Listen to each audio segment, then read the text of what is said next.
22 Democratic presidential candidates are heading to Columbia, South Carolina for Congressman Jim Clyburn's world-famous fish fry. The event provides candidates a chance to connect with voters and learn about important issues in the state. Politicians from all over the country will be there, and it is seen as a crucial event in both local and national politics. Early success in South Carolina is key for 2020 candidates. The state holds the 4th presidential primary and the 1st in the South. Caitlin Stansel joins us now from Charleston, South Carolina. She is an anchor and reporter at our CBS affiliate there, WCSC. Caitlin, thanks so much for being with us. Tell us a little more about why the fish fry is so important in South Carolina and national politics, for that matter.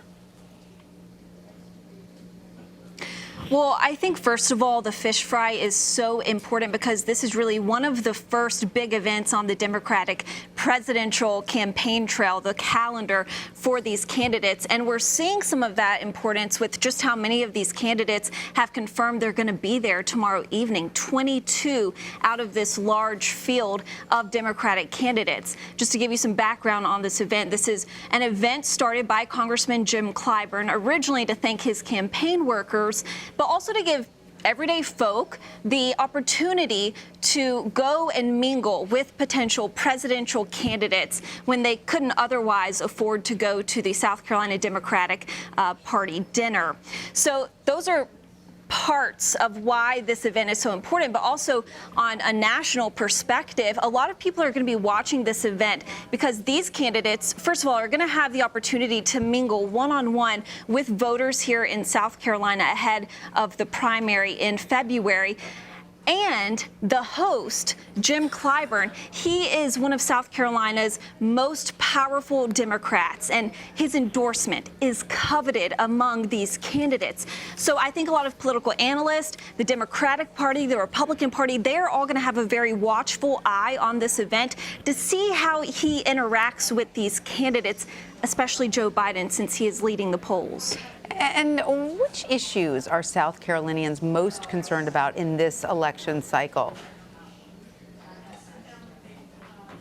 Here at the local level, we've seen that education is going to be a big component of the primary in February.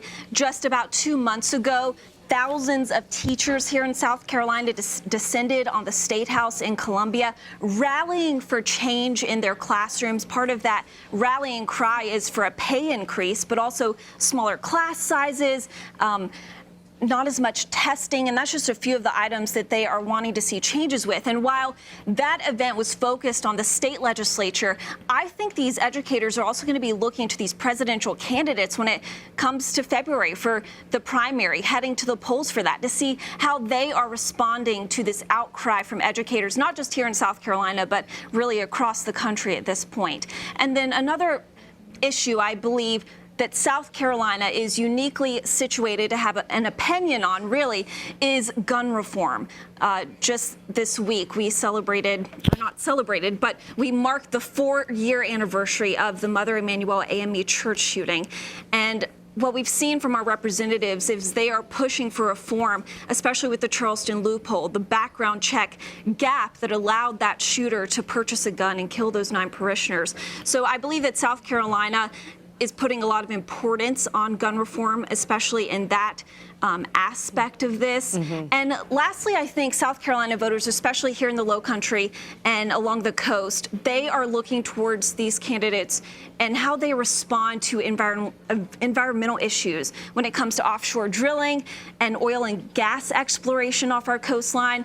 And some of these candidates have said that they are even aligning themselves with Congressman Joe Cunningham, who represents the Low Country, in banning offshore drilling permanently.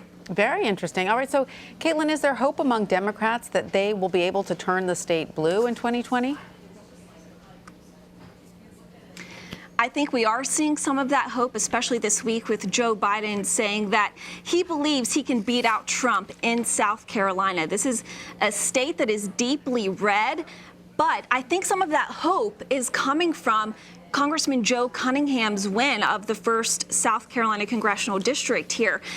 He was an underdog in that race. Not a lot of people expected him to win, but he came out victorious. He flipped a district in South Carolina that had been held by a Republican for about 4 decades. And I think that a lot of this push here in South Carolina, a lot of that hope is coming from that race and races like that one. All right, Caitlin Stansel in Charleston, South Carolina, thank you so much for your insight into your home state.